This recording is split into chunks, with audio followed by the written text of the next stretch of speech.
Muy buenas noches a todos, me alegra saludarlos. Carlos, buenas noches, ¿cómo has estado? Buenas noches, muy bien. ¿Y tú? Bien, Carlos, me alegra saludarlos. Hoy estamos en el número 11 de esta versión de Las Noches Ciegas, que son una conversación con los escritores de la editorial.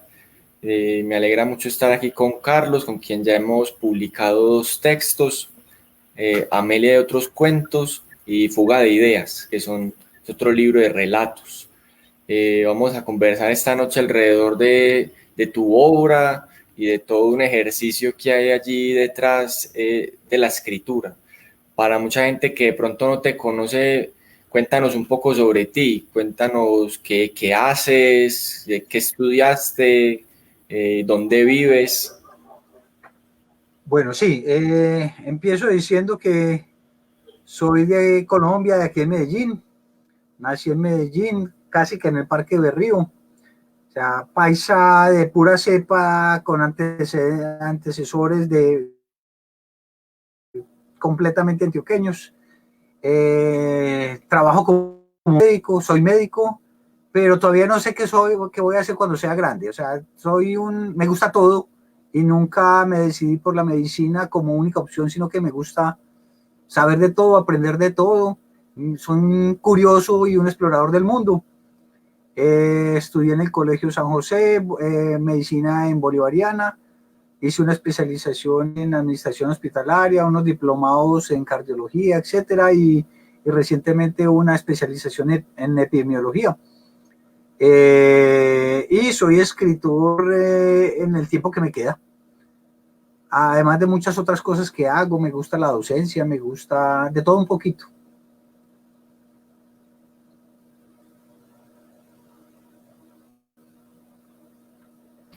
Carlos, cuéntanos un poco de esa infancia y de tu acercamiento inicial a los libros. ¿Cuál fue esa primera biblioteca en la que te encontraste y te metiste en una obra? ¿Y cuáles fueron esos primeros libros con que te topaste y te iniciaron en este camino?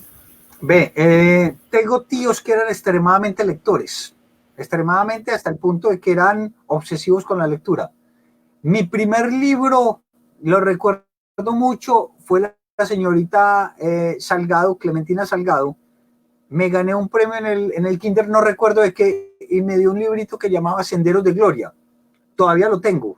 Lástima que no sabía que me ibas a hacer la pregunta porque todavía lo tengo, mi primer libro, y me demoré casi un año para leerlo. Eran como de 30 páginas y me demoré casi un año para leerlo. Me gustaba mucho leer. De niño tuve un regalo de una tía y me regaló una enciclopedia. Yo era un niño de esos que vivía en el centro de Medellín, no había muchos sitios donde salir a jugar, excepto por unos pocos amigos. Y mi tiempo, además de que mi mamá me prohibía estar en la calle, y mis tiempos eran leyendo enciclopedias. Y así empecé a conocer el mundo. ¿Y cómo fue el acercamiento posterior en el bachillerato a la literatura, en las clases de español? ¿Cómo era en esa época en la que se enseñaba a leer? ¿Cómo te acercaste tú también a otros nuevos libros? ¿Y cuándo fue que diste el paso de la lectura a la escritura? Es que yo creo que el paso de la lectura a la escritura fue más o menos a los 7 años. Cuando empecé a escribir, cuando aprendí a leer, casi que empecé a escribir. Mis primeros cuentos, yo recuerdo uno que era el colipeludo, un mico, y lo hice en tercero de primaria. Y era un mico que yo ya ni recuerdo qué era lo que hacía, pero me acuerdo mucho el nombre, llamaba el colipeludo, y era un mico que se metía en problemas. Desde esa época estoy contando historias. Yo soy un amante de las historias, de contar historias. Una de las cosas que más me gustaba en la niñez era que nos sentáramos después de un juego de fútbol o de cualquier cosa, al lado en la acera, a contar historias de terror, a contar historias de espantos, a contar lo que le había pasado a alguien en la finca. Me gusta la tradición oral. Y poco a poco como yo no era muy hábil para ciertos deportes, Yo era muy bueno corriendo, pero era muy malo para el fútbol. Entonces siempre quedaba relegado. Yo dije, yo tengo que saber salir adelante en alguna cosa. No era fuerte, era más bien enclenque. Y mi única forma de salir adelante y de llamar la atención era aprender cosas que los demás no supieran. Entonces me mantenía en la bicicleta, en la biblioteca del colegio, averiguando cosas raras y datos raros y aprendiendo a desbaratar cosas a punta de libros, la revista Selecciones, la revista Mecánica Popular. Yo me acuerdo una amiga de un tío que le pareció extrañísimo que yo a los 13 años estaba leyendo la Divina Comedia. Hombre, pues que si todo el mundo habla de eso, yo quiero saber qué es lo que dice. No me llamó la atención tanto, en la segunda relectura sí.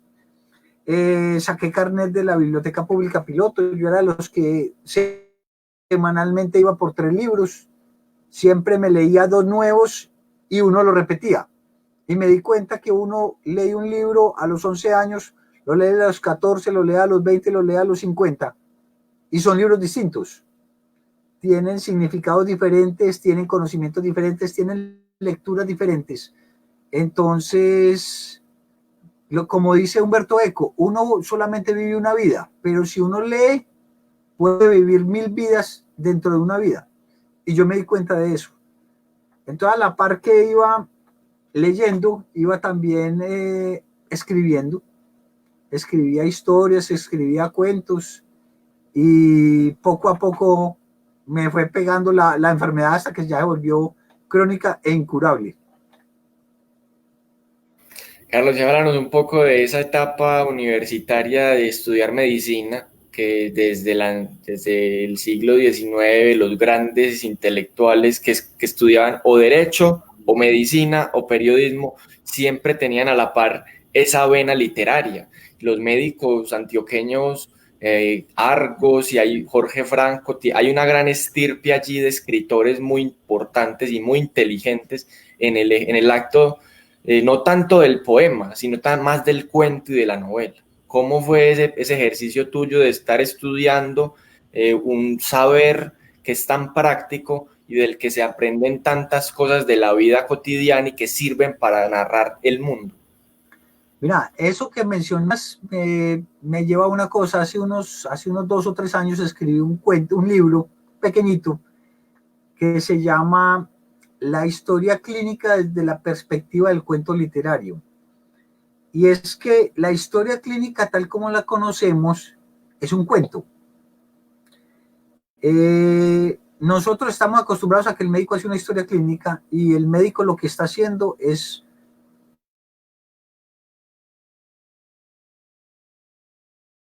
la narración. Se devuelve a averiguar los orígenes. ¿Qué le pasó para que tenga el brazo torcido? ¿Por qué lo tiene torcido? ¿Cómo le empezó? ¿Cuándo le empezó? ¿Qué le mejora? ¿Con qué le empeora? Cuénteme cómo fue la caída, desde qué altura. Y usted ahí va armando toda la historia hasta llegar al nudo. El nudo es que el paciente está con dolor y tiene un brazo fracturado. Y de ahí tiene que empezar a escribir el resto de la historia. ¿Cómo va a ser para tratarlo? La palabra historia clínica significa investigación. Historia. Y la palabra historia viene del término, o sea, es una raíz que significa investigación. Los médicos nos enseñan a investigar lo mismo que los abogados. Cuénteme por qué viene y cuénteme cómo fueron los hechos. Por eso es que hay tanto médico y tanto abogado que escribe. O sea, Arthur Conan Doyle, Nabokov, Rabelais, Federico Schiller, este señor, o sea, hay muchos escritores y en esa época, en la época del siglo XIX, siglo XX, que la mencionaste ahorita, los mejores médicos eran los que mejor sabían narrar un dato. Es decir, no es lo mismo yo decir que la persona estaba colorada a decir que tenía un enrejecimiento en las mejillas que se corría hacia abajo, pero que en los párpados se notaba ciertas cosas, que había un poquito de abotagamiento, que la respiración era lenta y profunda, que se sentía que había dificultad para respirar y que los músculos del cuello se estaban esforzados. Esa capacidad que tenemos los médicos de observación y que después la tenemos que plasmar en una historia, nos facilitan en primer lugar que seamos buenos relatores y buenos narradores. Y en segundo, nosotros los médicos tenemos una persona que atiende consulta 3 veces por hora, ahí tiene cerca de 30, 40 historias diferentes para contar, porque cada paciente te cuenta una cosa diferente. Lo que somos los abogados, los médicos, los psicólogos y los sacerdotes, tenemos fuentes inagotables de información. Nos cuenta cualquier cosa que haya en televisión, con seguridad que nosotros ya la hemos visto en 4 pacientes. Entonces eso ayuda un poquito.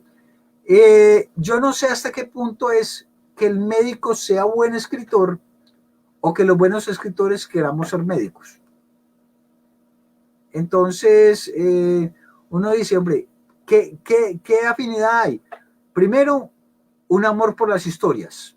Segundo, un amor por las personas. O sea, eres genuino en saber qué es lo que le pasa a las personas, cómo viven, cómo sufren lo que les pasa, cómo lo resuelven.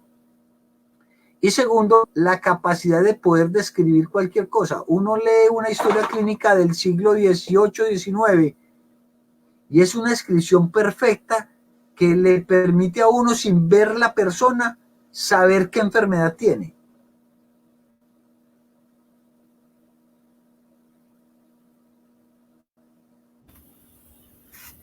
Sabes que me gustaría también preguntarte cuándo se da ese paso de ser un lector y de tener muchas historias por contar a ya esa palabra de ser un autor, de publicar un libro. ¿Cómo se da ese paso, ese salto de compilar una obra y de ponerla a que otros la lean? Alguna vez me contabas algo que me parecía bello y era que has participado de talleres de lectura y de escritura con otros médicos y otros amigos y siempre les compartías tus relatos. Y porque además he visto el taller en el que estás los últimos años y a todos les gusta escucharte, relatar tus historias, leer tus historias. Y ahí hay una belleza en donde ya uno quiere dejar de leer para uno y de escribir para uno y quiere compartir eso que uno es capaz de hacer y de escribir con los otros.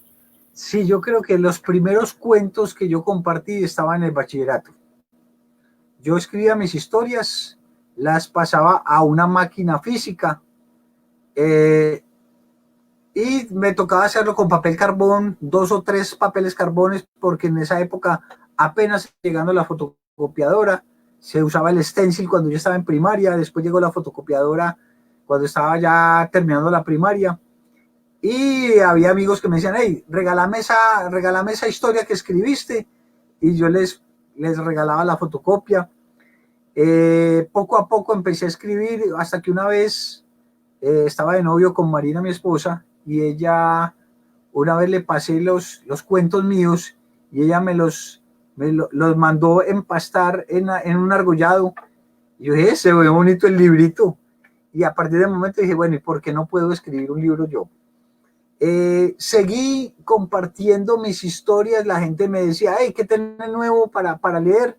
Yo les llevaba las fotocopias y las repartía en hojitas dobladas en una de plástico y las llevaba y las repartía y me pedía más, sácale copia, dígale a fulanito que le preste la fotocopiadora porque que le preste la hoja porque yo ya me acaban las copias. Y una vez encontré una empresa en Bogotá que sacaba libros desde uno solo. Uno mandaba el PDF y ellos le mandaban el librito a uno. Una editorial un poquito costosa, pero me ayudó mucho a entender que era posible. Saqué 5 libritos. En mi primer libro se llamó Anécdotas de un médico desmemoriado. Aquí lo tengo.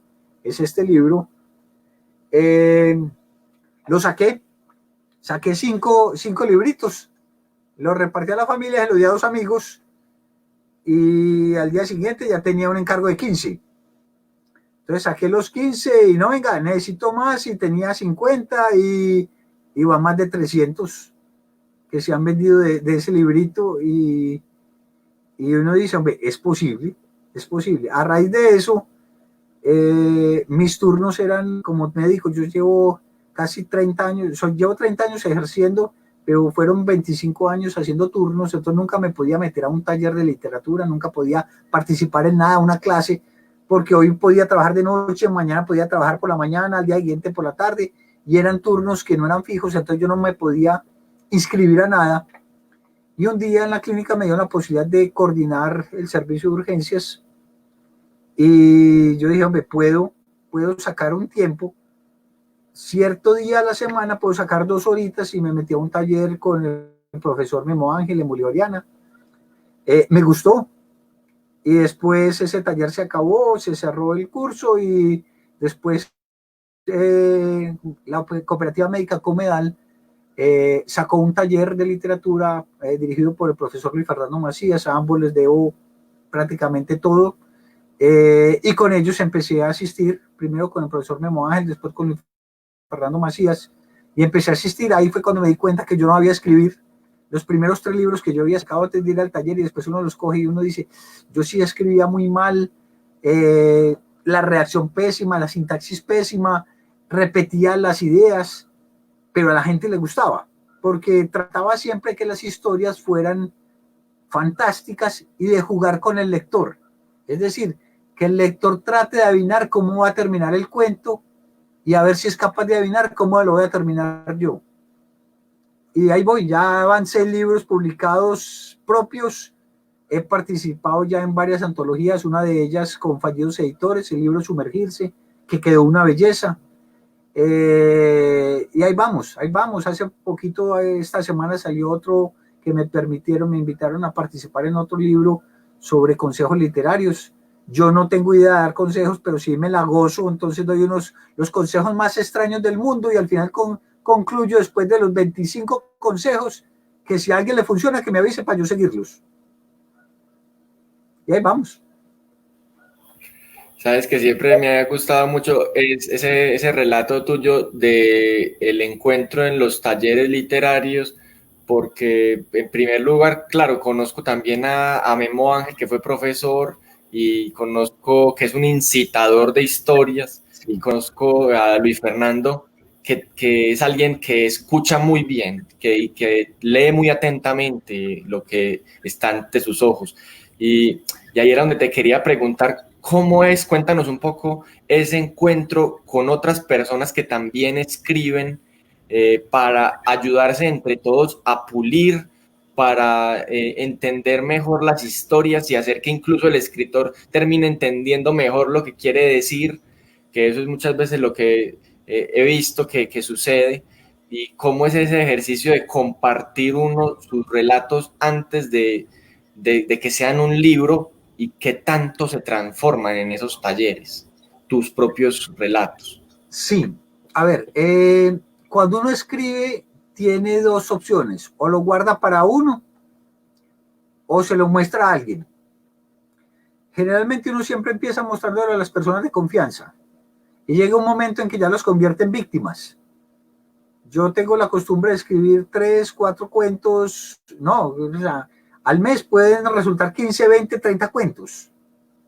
Entonces, porque todos los días tengo una historia en la cabeza distinta para contar, a veces me falta el tiempo para poderme sentar a escribirla, y es muy incómodo, es muy duro uno ponerle a la familia siempre. Mis hijos a veces me dicen, otro cuento, y a veces uno nota que con todo el amor ellos tienen otras cosas para hacer, y a veces no pueden escucharle a uno todas las historias que uno cuenta. Entonces uno necesita también otras víctimas que escuchen, con una ventaja en el taller, y es que esas víctimas están juzgando, lo digo en el buen sentido de la palabra, están juzgando lo que uno escribe para mirar ellos cómo lo pueden aplicar a lo que ellos están haciendo, y cómo le pueden ayudar a uno a que lo entienda mejor.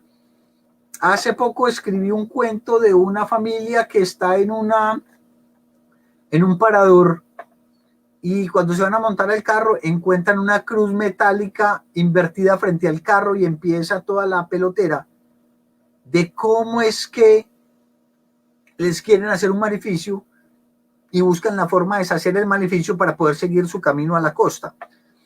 Conté este cuento y mis compañeros me dijeron, Carlos, hay un bache en la trama que posiblemente vos no lo viste. Y de hecho yo no lo había visto, porque en mi cabeza estaba todo muy claro. Y cuando uno lo comparte con otras personas, esas otras personas, esos otros lectores, tienen la posibilidad de darse cuenta dónde está lo que uno creyó que estaba muy claro y que a lo mejor no estaba. Porque cuando uno tiene una idea en la cabeza, uno cree que la transmitió en forma correcta. En toda comunicación humana siempre debería haber una doble verificación. Cuando yo le digo a una enfermera, póngale tal medicamento, ella debería volverme a preguntar sobre el medicamento y yo confirmarle que fue correcto lo que ella entendió. Y así se hace en medicina. En literatura no. Si yo saco un libro donde la idea que yo tengo en la cabeza no quedó solo suficientemente clara, el lector no me va a poder volver a preguntar, venga, no la entendí. Para eso es un taller, para que los compañeros le digan a uno, no quedó claro, o quedó muy bueno, o porque no lo miras desde este otro punto de vista. Estás hablando en primera persona, porque no lo miras en segunda persona o en tercera persona. Estás contando una historia y esa historia está repetida en todos los textos tuyos dicen lo mismo, entonces trata de cambiarle porque sin querer estás repitiendo lo mismo. Uno lo ve a veces en la poesía. Hay personas que escriben poesía y tienen montones de poesías y todas dicen lo mismo. O el desamor, o el abandono, o el amor.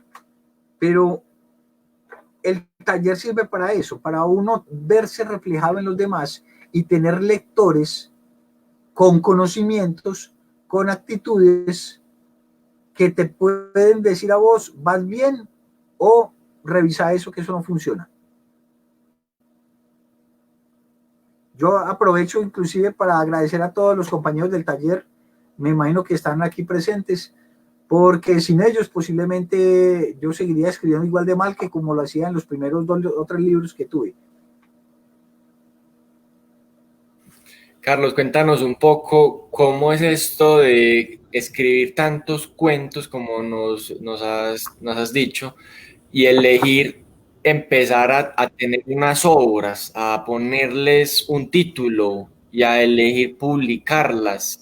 Me contabas incluso alguna vez que tenías por ahí una novela y cómo es ese ejercicio de compilación por temáticas o cómo haces ese ejercicio de depurar qué publicar y qué no publicar. ¿Te dejas aconsejar de otros amigos?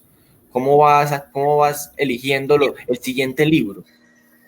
Es una pregunta un poquito complicada porque depende mucho del lector, de a quién va dirigido, y depende mucho también del editor.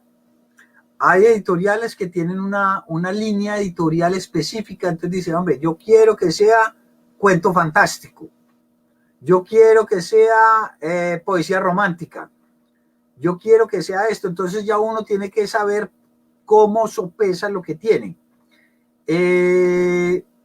Hay otros, por el contrario, uno a veces ve antologías y uno ve antologías, todo es humor, antología de humor y listo. Pero hay otros libros que uno ve que los autores se dan el permiso de escribir historias diferentes. Entonces la primera puede ser una historia de amor, la segunda puede ser una historia policíaca, la tercera puede ser una historia de fantasmas, la cuarta puede ser una historia de suspenso. Entonces, eso depende mucho de los gustos. La tendencia por lo que uno ve ahora es que siempre los libros tengan más o menos una misma temática, una misma línea que le permita continuidad. Pero uno ve libros de los años 50 y usted encontraba cuentos de todo tipo. Cuentos fantásticos, cuentos crueles, violencia, y en el cuento siguiente había una historia de amor. Entonces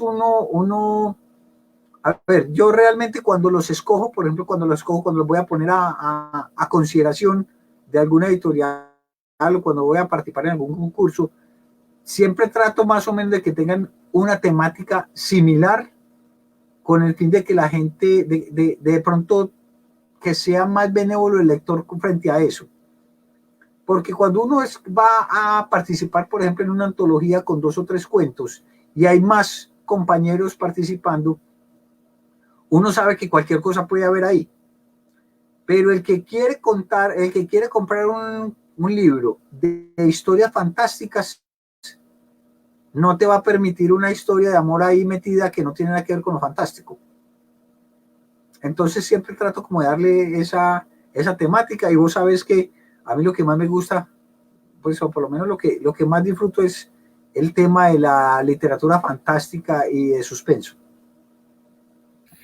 Sabes que se me ocurre aquí una duda y es, muchos de los cuentos que te he leído de estos dos libros que hemos publicado, eh, como alguna vez nos has contado, que tus grandes escritores de cabecera son Edgar Allan Poe, Emilio Salgari, Agatha Christie, son unos escritores de otros países. Hay una influencia ahí muy interesante en una búsqueda, por ejemplo, de este museo de, del, Edgarville.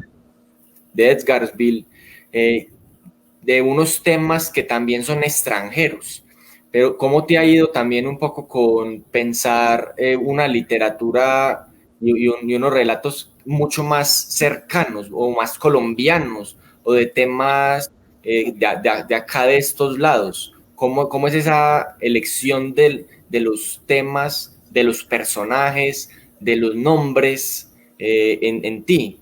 ¿Te llegan y los escribes o la idea del último libro de Fuga de Ideas, que es una aspiradora eh, de agua, Sonidos, una desesperadora de sonidos. aspiradora de Era sonido, perdón, un habitante de estaba la casa confundiendo Barrientos que inventa el una agua en aspiradora de polvo, sonidos.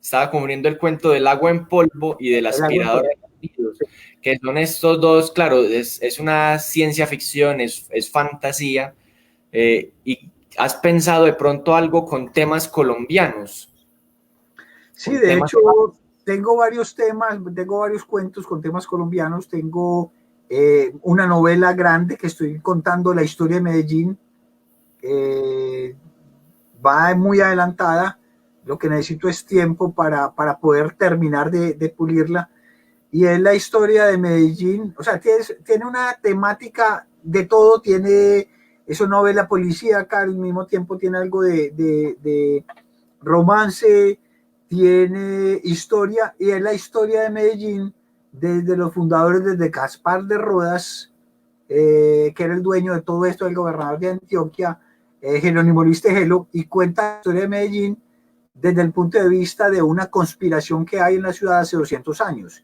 Entonces cuento la historia del matadero, cuento la historia de los hospitales, cómo fueron fundados, cuento la historia de cómo fue los manicomios, dónde los ubicaron, cuento la historia, es algo circunstancial, frente a toda la industria que ha habido en Medellín, y cómo y por qué las partes feas de la ciudad siempre se han tirado para el norte, el matadero, el hospital mental, el hospital de los tuberculosos los tiraron para el norte, y para el sur toda la parte bonita. Y cómo Guayaquil cada vez lo tiran más para el norte. Entonces, por ejemplo, eso es un tema completamente antioqueño y completamente urbano. Pero te cuento una cosa, no, mis primeros cuentos y casi todos los cuentos que yo escribo son muy de literatura extranjera, porque desafortunadamente mi literatura, mis antecedentes como lector, siempre se fueron hacia Europa, hacia la China, hacia la India, algo de Norteamérica, pero cuando yo buscaba literatura latinoamericana que me satisficiera, que me hiciera aprender cosas, que me hiciera soñar.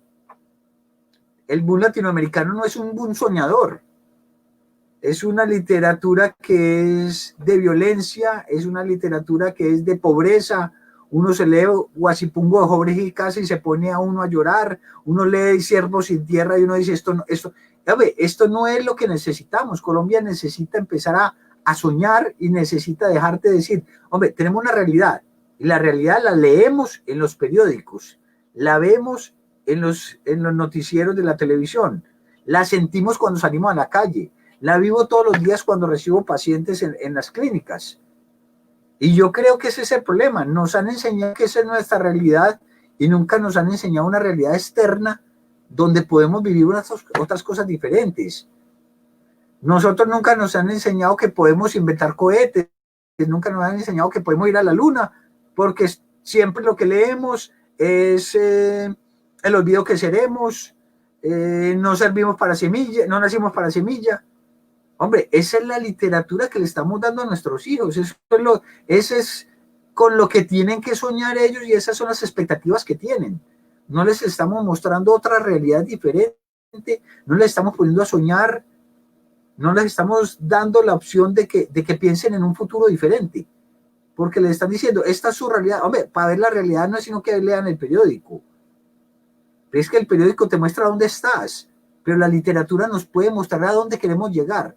Y esa es la parte que falla en Colombia y que falla en Latinoamérica, pienso yo.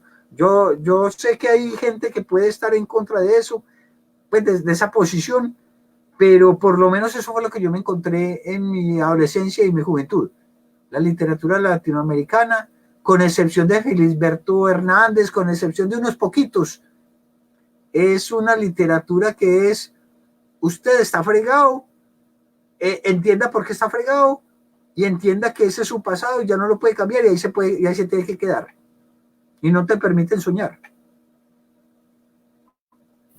Es muy bello, Carlos, que hayan posturas de autor. A la final de eso es lo que se trata, una comprensión de una trayectoria en donde tú nos dices, yo ya lo leo en los periódicos de un realismo, ahora quiero hacer algo diferente y contar más cosas, otras posibilidades del mundo, hacer sonreír incluso. Me gusta cuando dices eso. Creo que la literatura como finalidad para hacer sonreír, para ser feliz, para divertir al pueblo, vale mucho la pena. Aquí María Eugenia Marín nos está preguntando que cómo es tu relación con la escritura, si la escribes desde la tecnología, o sea, desde el computador, o todavía te gusta el lápiz y la hoja. No, yo era mucho de lápiz y de hoja, o sea, siempre mantenía papelitos en el bolsillo por todos lados para poder apuntar mis cosas, pero hace mucho tiempo escribo directamente en el computador, hace muchos años. La primera vez que conocí un computador ya estaba ya en la universidad, ya estaba terminando, y la primera vez que tuve un computador dije, no, esto es una maravilla, puedo corregir, puedo mirar. Hay personas que dicen que es importantísimo el uso de la mano, pero es que mi mano ya está acostumbrada a que las letras están en los dedos, y ya mi cerebro, gracias a Dios, tuve un profesor excelente de mecanografía, y el teclado y yo somos uno solo. Entonces, o sea, disfruto escribiendo directamente en el computador, hago mis correcciones en computador, vuelvo y las leo, cambio, borro, hago todo el mismo proceso de quien lo hace a mano, pero lo hago en un computador y me ha parecido buenísimo. Gracias, María Eugenia. Muchos saludos por ahí de derecho. Está preguntando también Elena Acevedo sobre algo interesante que tienen los escritores y en especial tú, que nos hablas como de esa palabra chispazo, si es que llegan todos los días historias. Ella nos está preguntando cómo haces el borrador. Paras un momento tu ejercicio de médico laboral para poder avanzar en algo, escribir la idea que no se te vuele, o tienes muy buena retentiva para guardarla hasta que tienes el espacio. A ver, Einstein decía que, una vez le preguntaron a Einstein que cómo hacía para cuando tenía una idea genial, si la apuntaba. Y él decía, cuando yo tengo una idea genial, no se me olvida, no necesito apuntarla. Hay historias que son tan impactantes que uno no necesita apuntarlas. Sin embargo, hay ideas que a uno se le ocurren cuando va en el bus, cuando va en el carro, cuando va en alguna cosa, y uno dice, si no apunto a esta historia, se me olvida. De hecho, tengo un cuento en el cual un señor se despierta y soñó con algo y lo va a escribir. Y dice, tengo que escribir lo que me va a olvidar. Y cuando va a buscar el lápiz, le hablan y después va para tal parte y tiene como 30 interrupciones en el camino y cuando llega al escritorio ya se le olvidó que era lo que había soñado. Y el hombre se enloquece, toda la vida se la pasa buscando la historia que iba a escribir porque esa era la que le iba a dar el premio Nobel. Y cuando ya se acuerda, no fue capaz de escribir porque ya perdió la posibilidad de escribir. Las historias están ahí. Uno no tiene, o sea, no necesariamente uno las tiene que buscar. Yo puedo, o sea, las las historias están donde uno quiera. Yo puedo hacer, o sea, mi historia puede ser que yo arrimo la mano hasta el teclado y de pronto te acaricié la cabeza, a Elena. Y entonces con esa mano te acaricié, yo te toqué aquí y vos sentiste que yo te toqué la cabeza. Y empezamos con una conexión aquí y ahí hay una historia. O sea, las historias están ahí, es permitirse soñar. Cuando tuve el lanzamiento de Fuga de Ideas, yo les contaba a los presentes que cuando niños cogemos una caja de cartón, y esa caja de cartón puede ser un carro de carreras, puede ser un avión supersónico, puede ser una nave espacial, puede ser un barco pirata, puede ser una fortaleza que hay que proteger contra los invasores. La caja sigue estando ahí. La caja sigue estando ahí. Todos tenemos una caja de cartón en la casa. Somos nosotros los que dejamos de soñar. Y esa es la invitación que yo les hago a todos los que nos están viendo. Es dense el permiso de soñar. Sigan siendo niños. Sigan imaginando qué pasaría si un globo en lugar de subir bajara y fuera más pesado que una plancha, o que la plancha fuera del mismo material que los globos y ustedes la tuvieran que hacer más fuerza para poder planchar. ¿Qué pasaría si usted abriera la nevera y pasaría unas manos y los chuparan a uno y la nevera se comiera a los habitantes de la casa? O sea, esas son ideas que yo no las traía aquí preparadas, pero son ideas que pueden surgir en cualquier momento. Es básicamente ser abierto a que cualquier cosa puede pasar. ¿Qué pasaría si yo a ustedes les doy, en lugar de que ustedes estuvieran en esta conferencia, les mando a cada uno una pastillita, se la toman y con la pastilla ustedes ven toda la conferencia hasta que pase el efecto de la pastilla? Miren que hay formas de inventar el mundo. El mundo es muy fantástico si lo queremos ver con fantasía. Infortunadamente los hombres, las personas, hombres y mujeres, cuando crecemos, dejamos la caja. Empezamos a ver la caja y dejamos de ver el carro espacial, la nave espacial, dejamos de ver el castillo, y son los hijos los que nos lo recuerdan. Pero muchas veces creemos que somos muy maduros para volver otra vez a pensar que en esa caja es una fortaleza que hay que defender. Y esa es la invitación. En casi todos mis libros está eso, es sueñe. En este último libro que mencionaba Juan José, de Fallidos Editores, de Fuga de Ideas, en este libro hay una historia de qué pasaría si se inventa el agua en polvo. Entonces, si a usted se le derrama sobre la ropa, simplemente se la sacude, no se mojó nada. ¿Quiere hacer un jugo con alguna fruta? Coja 3 cucharadas de agua en polvo, échale la fruta, revuélvalas y ya le quedó listo el jugo. ¿Qué pasaría donde alguien descubriera el agua en polvo? ¿Qué pasaría si alguien inventara una aspiradora de sonidos y pudiéramos ponerla en la Avenida Oriental para que todo el ruido fuera aspirado por esa aspiradora? ¿Qué pasaría si yo pudiera recordar, si yo entrara a un salón y pudiera tener todos los recuerdos de todas las personas que están en ese salón? ¿Sería eso posible? La invitación es a que sueñen y a que imaginen cosas. ¿Cuál cuento nos quieres compartir, Carlos? A ver, de pronto, permítame, yo le saco un cuentico muy corto. No lo tenía preparado acá, pero es un cuentico que creo que les va a gustar. Denme un minuto, aquí lo conecto. Les voy a contar, les voy a leer cuenticos corticos. Este cuentico, por ejemplo, hace parte de un concurso que gané con el Instituto de Cultura de Antioquia, y este se llama La Peste Negra. Me lo voy a leer, posiblemente algunos de ustedes ya lo conocen. Es un cuentico cortico. Dice así. Denme un minuto que se me bloqueó aquí el equipo.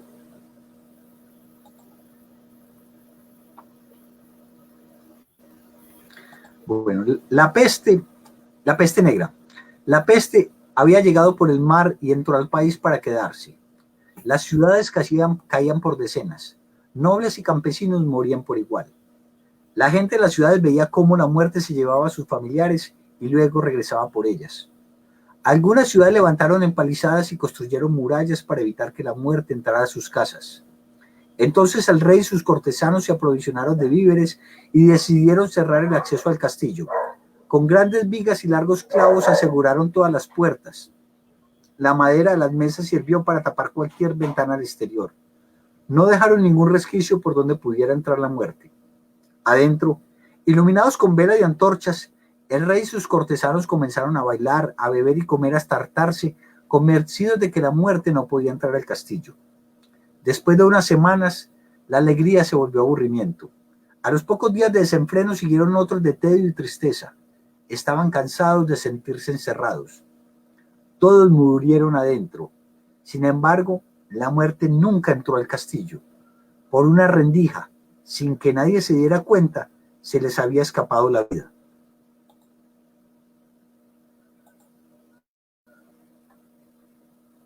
Ese de pronto es un ejemplo de un cuento. Tengo otro que este quedó como finalista en un concurso de la Universidad de Afit. Es un cuento también corto que les quiero compartir. Se llama Masacre. Primero cayeron los reyes y sus reinas. Luego siguieron los ministros. Los caballos que trataron de defender los reinos perecieron con sus caballos al ser aplastados por la caída de las torres.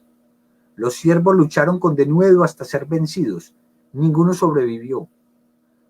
Bajo la consigna de viva la igualdad y abajo las clases sociales, una multitud de iguales entre sí acabó con todos ellos en pocos minutos.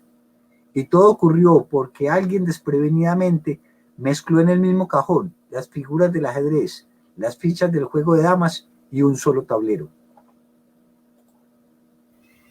Carlos, te quería preguntar por el ejercicio de escritura durante este tiempo de encierro, que obviamente muchos estuvimos encerrados, pero tú estuviste en el frente de batalla, allí en la clínica. ¿Cómo fue esta época? Que fue claramente una época que ha sacudido y que nos ha puesto a pensar con otro orden.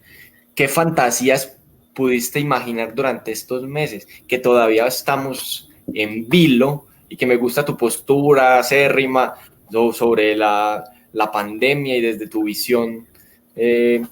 ¿Cómo has vivido esta época Sí, de escritor? Desde el punto de vista de literatura, yo creo que no ha habido mucho cambio en mi caso. Primero, porque he tenido menos tiempo de escribir. O sea, ha habido más actividades, aunque no me ha tocado directamente estar en el frente con los compañeros, que quisiera estar con ellos. O sea, los admiro y me considero uno de ellos y me gustaría estar ahí al frente.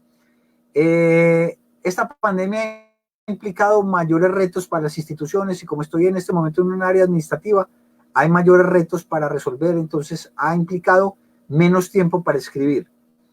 Creo que la pandemia no debe ser una excusa para escribir, es una excusa para que la gente reflexione, es una excusa para que la gente piense sobre sí mismos, pero en mi caso no tiene una connotación especial. Tengo algunos cuentos, de hecho gané un concurso precisamente de la peste negra. Este fue escrito hace por ahí unos 8 o 10 años. No la escribí precisamente en para esto. Se escribió, fue para otra situación, pero es vigente. Yo creo que la razón, la epidemia, la pandemia, si bien pone a mucha gente a escribir, yo veo que mis compañeros del taller, muchos han escrito sobre el tema, yo creo que no es escribir sobre la pandemia, uno escribe sobre la condición humana. Quisiera, si tenemos todavía un tiempito, leerles un cuentico cortico precisamente sobre el tema.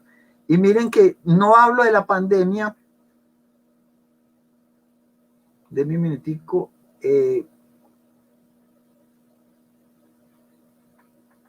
lo busco por acá. Quiero leer un fragmentico de una historia que escribí precisamente relacionada con la pandemia, pero miren que esto aplica a cualquier situación. Este cuento se llama Pandemia. Un día, la muerte llamó a su amiga la epidemia y le dijo: hay muchos humanos en el planeta, son más de 7.000 millones. Quiero que inventes una pandemia que solo los afecte a ellos y que los vaya matando hasta reducir su número. Semanas después, la muerte regresó. ¿Qué pasa? ¿Por qué aún hay tanto humano vivo? Necesito que mueran más. Mi señora, respondió Epidemia, esos humanos son muy listos. Descubrieron que si se esconden en sus casas, la enfermedad no los encuentra. Y es que tuvieron ayuda. Y Geia, la diosa griega, les enseñó sobre el lavado de manos y el aislamiento como forma de prevenir su contagio. Tenemos que hacer algo. Aún son muchos. ¿Sabes qué? Llama a la otra griega, Panacea, y dile que invente una vacuna. Pero señora, eso antes lograría el efecto contrario. ¿Podrán prevenir la enfermedad? Te equivocas, Epidemia. Conozco a los humanos desde mucho antes de que fueran creados. Les daremos solo 1 millón de vacunas.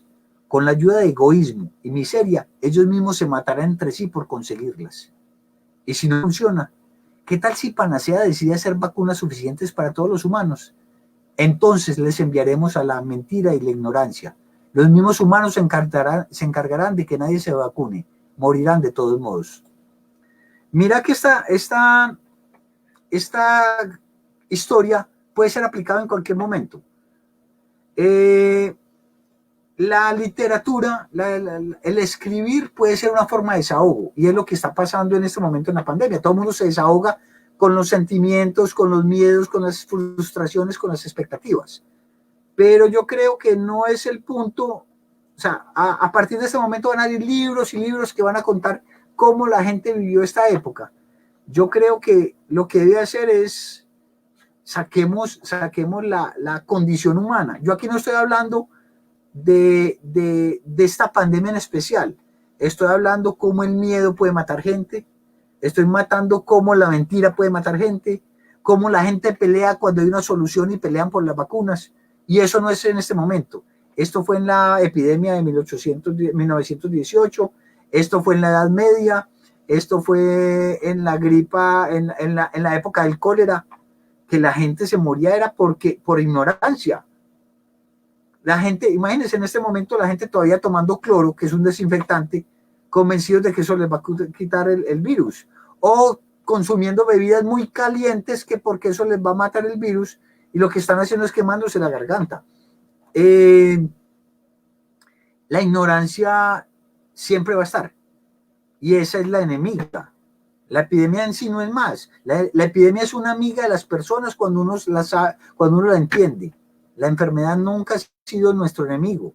Lo que ha sido enemigo es el dolor y el sufrimiento. Los médicos nunca vemos la muerte como una enemiga, o por lo menos desde mi punto de vista, la muerte y la enfermedad no son las enemigas. La enemiga es el sufrimiento.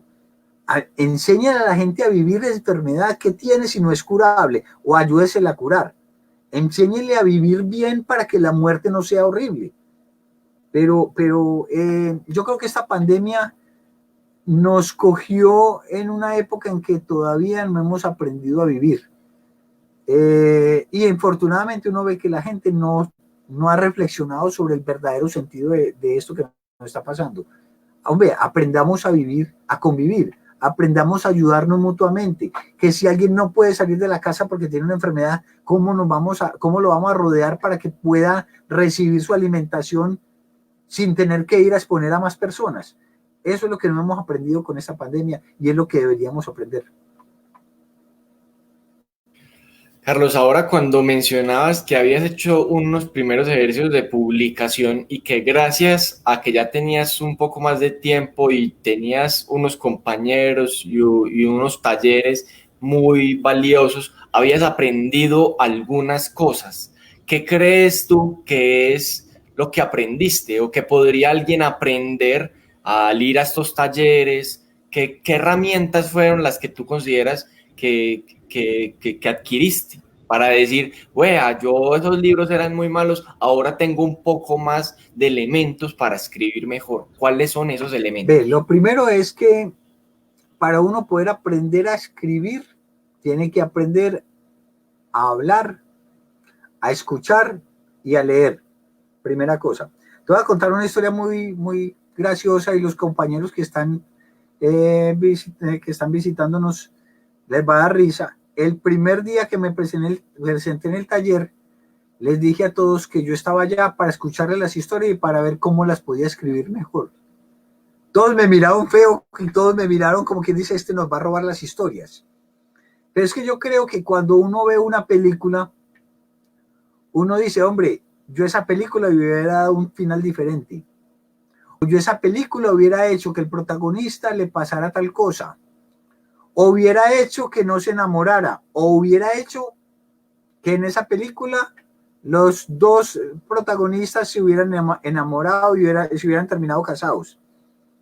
Toda historia que a uno le cuentan, uno se imagina otros finales alternos. Esa ha sido una de las grandes aprendizajes que he tenido. He escuchado unas historias fantásticas y yo pienso, hombre, yo le hubiera cambiado esto, yo le hubiera hecho esto, esta imagen que está dando esta persona de esta niña con un síndrome de Down es una imagen bellísima para usarla como un personaje en alguna otra historia de las mías. Esta niña que despierta sin saber quién es una historia muy interesante, pero qué tal que eso pasara en otra época, en otro lugar, en otras condiciones. Yo creo que una de las cosas que uno aprende es a ver puntos de vista diferentes, aprende a usar la magia y la musicalidad de las palabras. Hay compañeros que tienen unas historias bellísimas que uno dice, hombre, qué frases tan bonitas las que usa que yo no estoy acostumbrado a usar. Y es lo que uno aprende también cuando lee. Hay autores que son muy floridos, que para dar una imagen de algo le ponen mucho adorno, y hay otros que son cortantes y completamente a lo que vamos. Y eso es lo que uno aprende en el taller. De la mano de ellos uno aprende a escuchar, a hacer sus propias valoraciones de lo que uno escribe. Y muchas veces ellos tienen, y gracias a Dios siempre les agradezco la valentía de decir, Carlos, no entendimos qué pasó ahí. Venga, si esta gente que son lectores empedernidos, no pude meterles en la cabeza lo que yo tenía en mi cerebro, es porque yo tengo que buscar otra forma de que la idea que yo tengo llegue a ellos. Yo te puedo contar a vos cómo es una fruta a raíz de otras frutas que yo conozco. En la medicina, por ejemplo, el útero. Entonces, en los libros de medicina decían, el útero es como un aguacate. Si yo en la Edad Media no puedo abrir un cuerpo humano, pero sé que el útero tiene forma de aguacate con la parte más puntiaguda hacia abajo, yo ya me puedo imaginar eso. Eso era lo que hacían los libros antes de matemáticas. Cuando tengo un triángulo A, B, C y trazo una raya desde A hacia la mitad de la línea que va entre B y C, yo tengo que aprender a imaginarme eso. Y eso es algo que uno aprende en los talleres, a que yo tengo que meterle exactamente la idea que yo tengo en la cabeza, se la tengo que inyectar a la otra persona a través de un oído. Y la otra persona tiene que poder entender la idea que yo le estoy dando. Y eso es lo que uno hace en la literatura. El buen lector, el buen escritor es el que le mete a uno en la cabeza cuando uno está leyendo, usted está metido en una historia sin darse cuenta que alguien se la está contando. Y es lo que pasa en la cinematografía. La buena película es la película en la que usted no se da cuenta que está viendo una película. Que usted está tan metido en esa historia que todo transcurre dentro de su cabeza sin darse cuenta que hay unos actores y un director que está ahí. Si yo a la historia de Caperucita Roja le meto una nave extraterrestre que llega y mata al lobo, me lo tiré. Porque no me supe meter en la cabeza de esa persona que está escuchando la historia. Entonces es una cosa que uno aprende en los talleres y aprende a tener un análisis crítico de todo lo que uno escucha. ¿Quién es el narrador? ¿Quién es el protagonista? cuáles son los personajes principales, qué figuras literarias utiliza, utiliza la retórica, utiliza la ironía, utiliza la prolepsis, la analepsis, el raconto, y uno a medida que va estudiando y va leyendo, aprende a distinguir ya la parte semántica y sintáctica de las cosas. Y entonces es muy enriquecedor porque ya uno dice, ah, entonces eso es una exageración, eso es una metonimia, eso es una analogía, y va creciendo uno como escritor. ¿Quieres leernos otro par de historias cortas, Carlos, ya para finalizar la noche? Bueno, a ver, de pronto leo un fragmento. Leo un fragmento de un cuento aquí que se llama El inventor, que es precisamente, bueno, ya van a dar cuenta. Dos figuras que se acercaban captaron mi atención. Un hombre de saco y corbata con un maletín de cuero caminaba al lado de otro hombre en pijama y pantuflas. El segundo hombre tenía un balde en cada mano. Por la forma en que caminaba parecía que uno de los baldes estaba lleno y el otro estaba vacío. A pocos pasos de mí, el hombre de traje le dijo algo al de pijama que se iba a sentar, le dijo al de pijama que se iba a sentar un rato a descansar y señaló mi banca. El otro hombre, que parecía un paciente, asintió y se sentó en la hierba. Descargó sus baldes y comenzó un extraño ritual. Tomó un trapo del balde vacío y lo sumergió en el que parecía estar lleno de agua. Luego lo sacó, lo sostuvo sobre el balde vacío y exprimió para echar el agua allí. Repitió el procedimiento mientras que el hombre del traje se sentó a mi izquierda. Dejó su maletín al lado sobre la hierba recostado en la pata de la banca. Luego de unos incómodos segundos se dirigió a mí. ¿Bonito día? Sí, muy bonito, respondí. ¿Parece que no va a llover? No, parece que no. Después de algunos otros segundos, mientras yo observaba al paciente empapar el trapo en el balde y escurrirlo en el otro, el hombre de traje volvió a hablar. ¿Siquiera el clima ha mejorado? Sí, respondí. Estos últimos días ha llovido mucho, al menos hoy está soleado. Mientras hablaba conmigo, el paciente nos miró, sonrió y dijo algo que no pude entender, como una especie de balbuceo, mientras mostraba el trapo empapado en agua.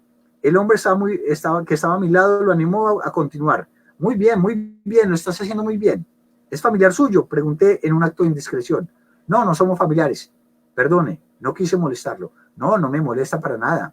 Ahí donde lo ve, ese hombre es el ser más inteligente sobre la tierra. Miré al paciente. Un hombre de unos 60 o 70 años, canoso, piel arrugada, despeinado al estilo de Einstein. Menudo y casi desnutrido, vestido con una pijama a rayas y unas pantuflas. Parecía empeñado en pasar todo el agua de un balde a otro a fuerza de mojar el trapo y volverlo a escurrir. Su acompañante no tendría más de 40 años, muy elegante, bien peinado y con corte de pelo clásico. Traje impecable, zapatos bien lustrados, un anillo de oro en su mano derecha que parecía una insignia de alguna universidad. Perdone mi falta de modales, dijo el acompañante loco. Me llamo Claudio. Él es Antonio, dijo señalando al paciente. Antonio es mi amigo. Éramos socios antes de que enloqueciera. Él no tiene familia y solo me tiene a mí. ¿Y qué es lo que hace con esa agua? Eso. El agua es su vida y también fue su perdición. No comprendo. Verá, Claudio, a dónde lo ve, hizo el invento más grande de la humanidad. Quizá fue porque lo miré con escepticismo. Quizás porque en ese momento Antonio logró llenar otro balde y rió a carcajadas y comenzó a aplaudir, que Claudio pareció un poco arrepentido de haber dicho que ese hombre era un genio. Sin embargo, ya había picado mi curiosidad. Mis años de entrenamiento para leer gestos de las personas me hizo saber que Claudio estaba ansioso de contar la historia de Antonio. Sí, a veces los genios parecen personas normales, dije lanzándole al suelo. Usted no me creía lo que inventó Antonio. Y mirando a todos los lados como para cerciorarse de que nadie escuchaba, Claudio se acercó un poco más a mí y me dijo con voz muy queda: ese hombre que usted ve ahí inventó el agua en polvo. ¿El agua en polvo? ¡Shh! Me reprendió Claudio tratando de que nadie lo escuchara. ¿Cómo así que el agua en polvo?, repliqué también susurrando. ¿Usted me está tomando el pelo? No, ¿cómo se le ocurre? Perdone usted si lo he ofendido. En ningún momento quise molestarlo. Es que el agua en polvo no existe. Eso es lo que la gente cree. No entiendo. Verá, Antonio era ingeniero químico. Yo lo conocí porque trabajaba en el laboratorio farmacéutico que tenía mi papá. Cuando empezó ahí, Antonio tendría unos 40 años. Varios años después, mi papá le dio una embolia y yo asumí el manejo de la empresa. La obsesión de Antonio era el agua. Una vez me llamó aparte y me mostró un frasco con una sustancia extraña. Era agua en polvo, me dijo. Tuve la misma reacción de usted.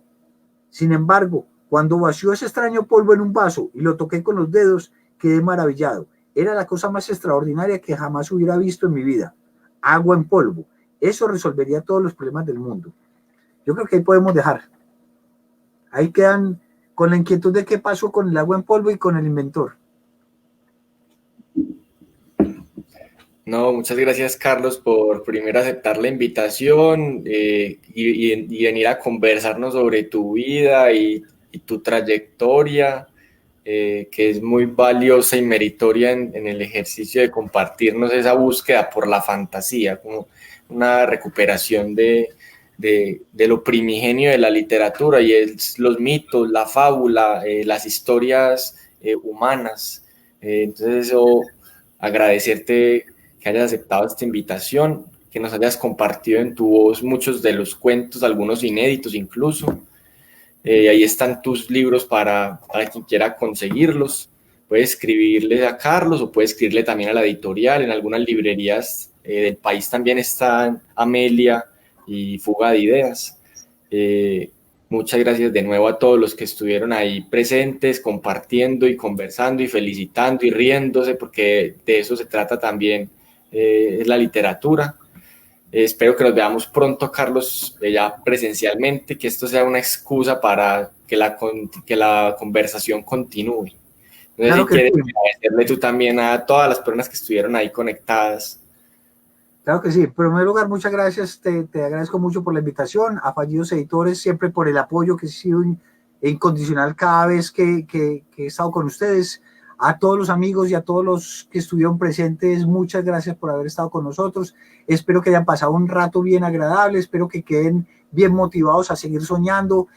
No olviden que todos ustedes en la casa tienen una caja de cartón y que esa caja de cartón era una nave espacial, que era un carro, que era un barco pirata. No se les olvide que todavía está ahí, ese barco pirata sigue ahí. Cuando van en un carro, acuérdense que ustedes van en una nave espacial, van en un carro pirata.